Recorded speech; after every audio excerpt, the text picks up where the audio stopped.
Chapter 2. And it came to pass in the month Nisan, in the 20th year of Artaxerxes the king, that wine was before him.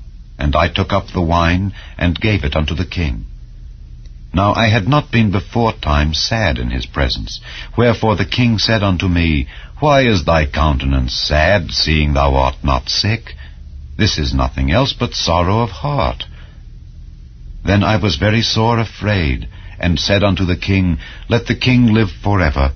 Why should not my countenance be sad, when the city, the place of my father's sepulchres, lieth waste, and the gates thereof are consumed with fire? Then the king said unto me, For what dost thou make request? So I prayed to the God of heaven, and I said unto the king, If it please the king, and if thy servant have found favor in thy sight, that thou wouldest send me unto Judah, unto the city of my father's sepulchres, that I may build it.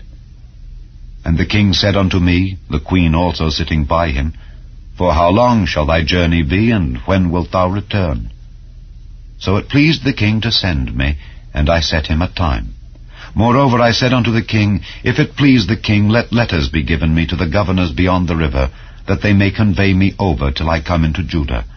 And a letter unto Asaph the keeper of the king's forest, that he may give me timber to make beams for the gates of the palace which appertain to the house, and for the wall of the city, and for the house that I shall enter into. And the king granted me according to the good hand of my God upon me. Then I came to the governors beyond the river, and gave them the king's letters. Now the king had sent captains of the army and horsemen with me.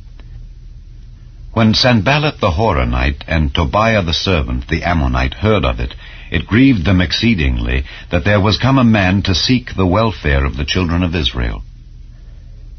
So I came to Jerusalem, and was there 3 days. And I arose in the night, I and some few men with me.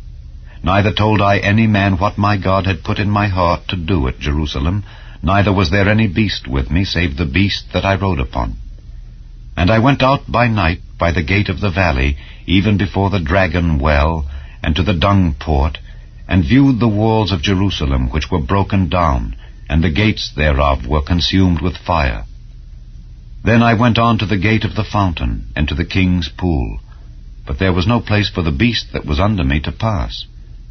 Then went I up in the night by the brook, and viewed the wall, and turned back, and entered by the gate of the valley, and so returned.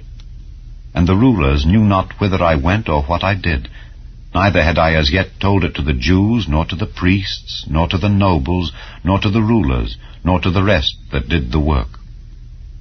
Then said I unto them, Ye see the distress that we are in, how Jerusalem lieth waste, and the gates thereof are burned with fire. Come, and let us build up the wall of Jerusalem, that we be no more a reproach. Then I told them of the hand of my God which was good upon me, as also the king's words that he had spoken unto me.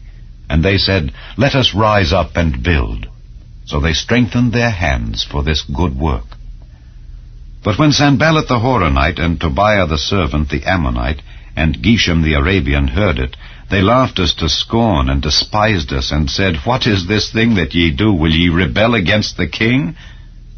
Then answered I them, and said unto them, The God of heaven, he will prosper us. Therefore we his servants will arise and build. But ye have no portion, nor right, nor memorial in Jerusalem.